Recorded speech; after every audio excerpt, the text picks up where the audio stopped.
Well, a very, very good afternoon to everybody. Welcome to the new week and welcome to the new month. August already. Absolutely amazing, isn't it? This is Gulf Harbour Radio. Patricia and David with you, ZMH286. It has been a lovely day today, but looking out the window now, it is turning to custard and it will be like custard tomorrow. But we've had an excellent day today. It was like summer. And it is actually spring here. We are at the Wangaparaoa Peninsula, and at the end of the peninsula is the Shakespeare Regional Park, which is a working farm that people can go through, and it's wonderful at the moment because all the sheep they're very well looked after, so many of them have got twins, the odd triplet, and the little lambs are just bounding around. Hope they've got lots of energy to put up with the rain that we're going to get tomorrow, but it is definitely spring. In my own little garden here, I've got jonquils and freesias out, and so you definitely feel that the worst of the winter is over, although we do know that August is a rotten month. But today you would not know that. It has been absolutely beautiful. Let's get some COVID news over with first. The Lambda variant is absolutely definitely in operation. In Peru, where it was first noted, 80% of the cases in Peru are now the Lambda variant, which we thought that Delta was bad, but the Lambda variant is more transmittable than Delta, and it is evidently better at dodging our immune systems that we have enhanced with taking the vaccines, so not a good scene. Queensland is in a 3-day lockdown because on Saturday it started, they had an increase in cases. They now have 18 community cases, which is not too good, so they got on the job real quick to give them time to do some tracing, and that's what they're doing. So we'll see what happens with Queensland. In Fiji, 82% of the target population have now had their one jab, and 24% are fully vaccinated, although you wouldn't know it because the COVID cases are still very high in Piti Levu. About 300 are in hospital, 56 of them in severe condition, and 11 in critical condition. So still not very good in Fiji. Other news around the world, and this is good news for those of you from the USA, the senators have unveiled a $1 trillion bipartisan infrastructure package. A lot of you will know how grim the roads and bridges and so on are in the United States, and finally, with the new political system, they have got everyone working together, and a lot of work has gone into this bill, so hopefully at some stage in the future we'll see a improvement in the roads and bridges and all the rest of things that need fixing with the infrastructure money. Now, I bet you don't know how old the World Wide Web is. It's got an anniversary today, a reasonably significant one, and I could not believe that it is 30 years ago. I thought it would have been a lot more. It shows you how it's just become part of our lives now. But really, well, especially for us older people, 30 years is not very long, and we have just taken to it. Tim Berners-Lee, he's a Brit scientist. He wrote the first web browser while employed at CERN in Geneva in 1990, and it was released to outside research institutes in January 1991, and then to us, the general public, in August 1991. So 30 years, and it just seems as if it's been with us forever. Okay, some interesting news from New Zealand, which will actually have an impact on some of you folk who want to get here. Seasonal workers are now going to be allowed into New Zealand from September. That announcement was made today, with no quarantine. Only those from Samoa, Tonga and Vanuatu. These countries have not had any community COVID cases, so they are all going to be allowed in from September. And next week, our Prime Minister will announce whether, or if so, how, the government plans to open the country's borders. So that will be an important announcement for anybody out there who wants to sail their boats to New Zealand this year. Okay, looking at boats, there's a bit of movement around. Even Fusio is on the go.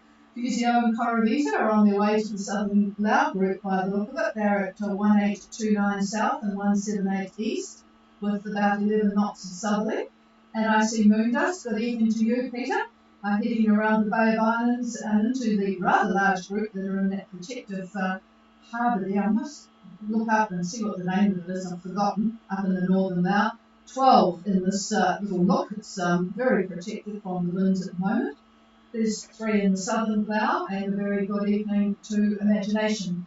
That's about all I have got at the moment by way of news. We have actually been watching the women's 1500 metres, and just before we came in here, it was a bit of a rush, I might add, but not so much of a rush as a young girl near the back of the field got hit by somebody behind her and sprawled, and she must have got so mad about it, she picked herself up, she just went right through the field, quite some distance, and came in first in her heat. It was an absolutely stunning run.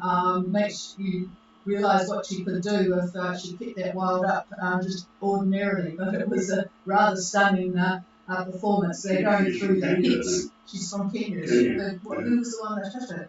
She was fairly dark. So she must have been from there too. Anyway, there's been some interesting stuff to watch. We've been amazed at how much we've been watching actually.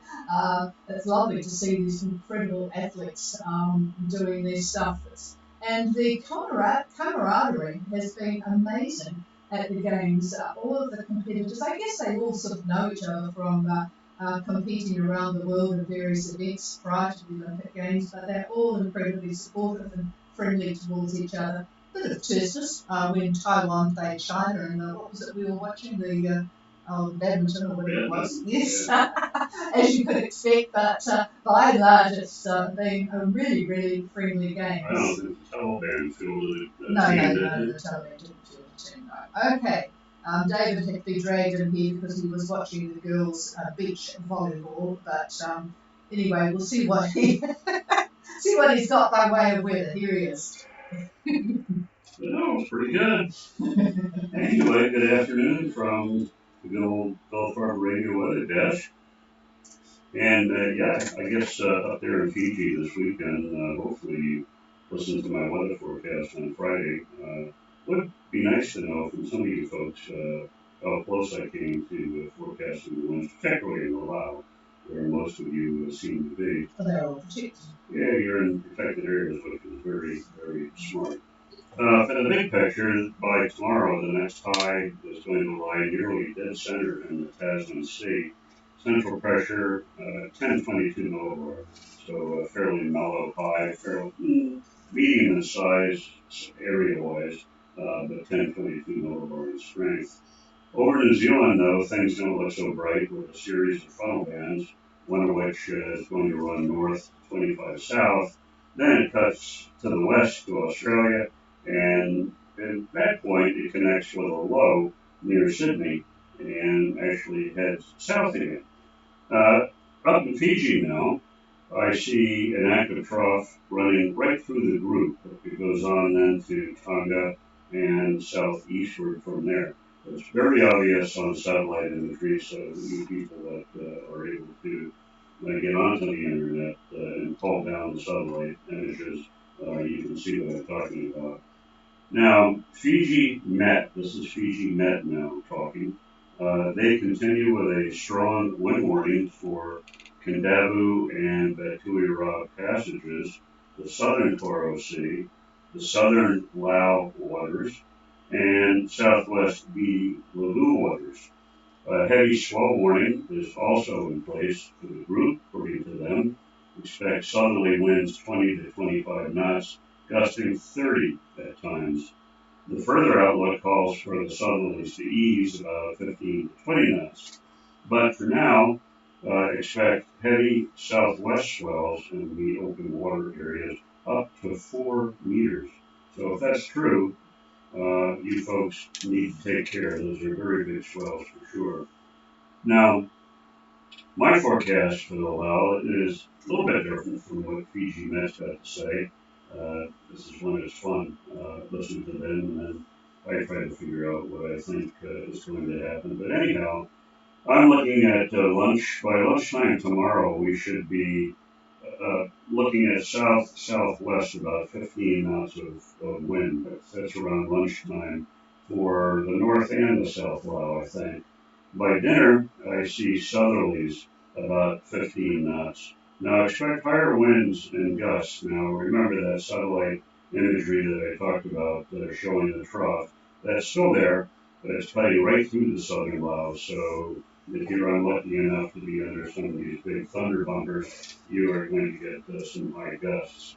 By Wednesday, around lunchtime, a little bit of ease. I see south-southeast around 15 knots. And again, these are average winds, so the rule about plus or minus 5, and then gusts can certainly be higher. But anyhow, my forecast is also a little bit less wind than Fiji Met. So in any case, it looks like most of you are in some rather protected areas, so that's good. And that's really all I've got. And with that, I'll pass it over to Chief.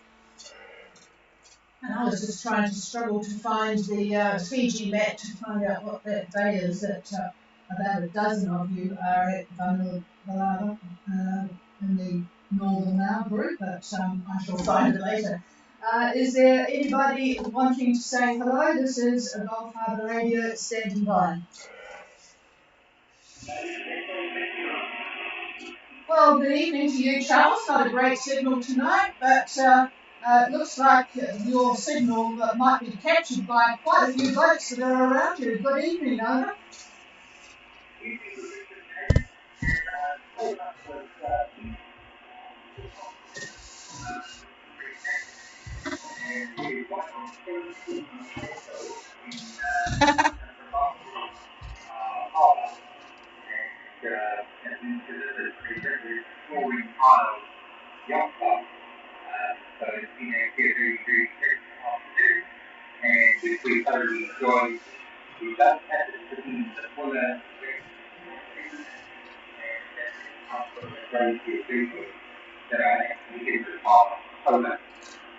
Yeah, I just missed that last one. You said it's actually the something rather, and I didn't quite catch what that was, over. It's the lawsuit, and I will talk to you.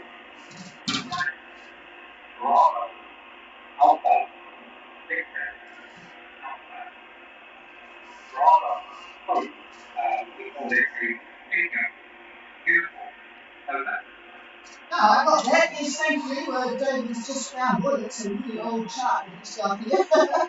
It's called the Exploring Isles on this chart, which is kind of old.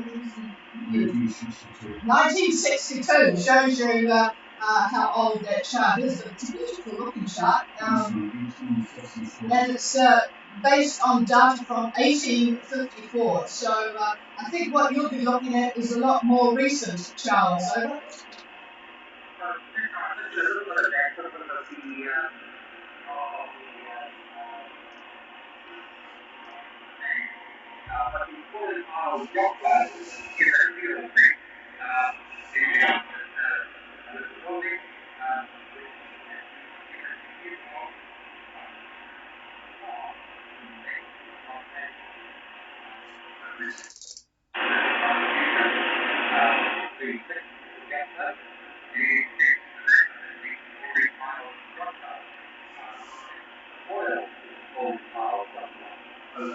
Wow, and you can see why quite a few of you are there, and it looks a very good sheltered place to be in some of these strong winds. So, yeah, well, it must be nice to be able to be in a place where you can be safely social. So, yeah, you'll be enjoying it. And yeah, I'm disappointed we never ever got to it now because it was quite difficult when we were cruising permit-wise. So we lived vicariously through all your reports. So it's great that you are enjoying it.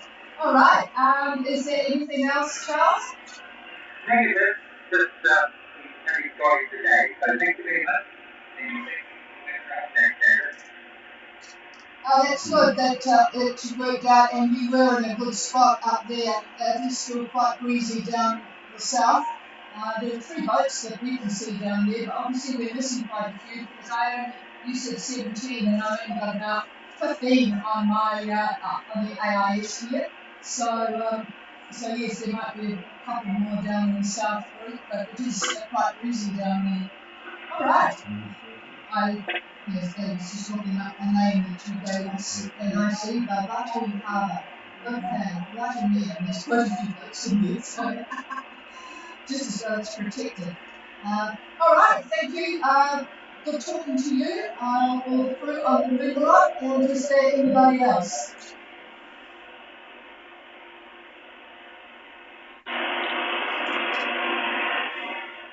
Nothing heard, and Peter on Moondust.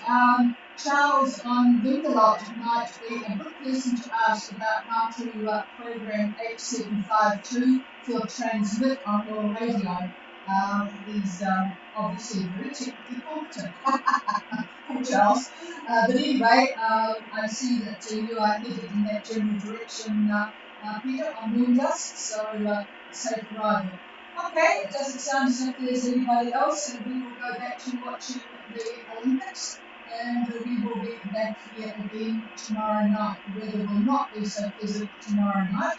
By the way, you have no problem, no chance of getting COVID from listening to Gold Harbour Radio because we have had our second jab today, Pfizer, so we'll be quite safe to listen to you. Cheers, everybody. This is Gold Harbour Radio, and we will see you.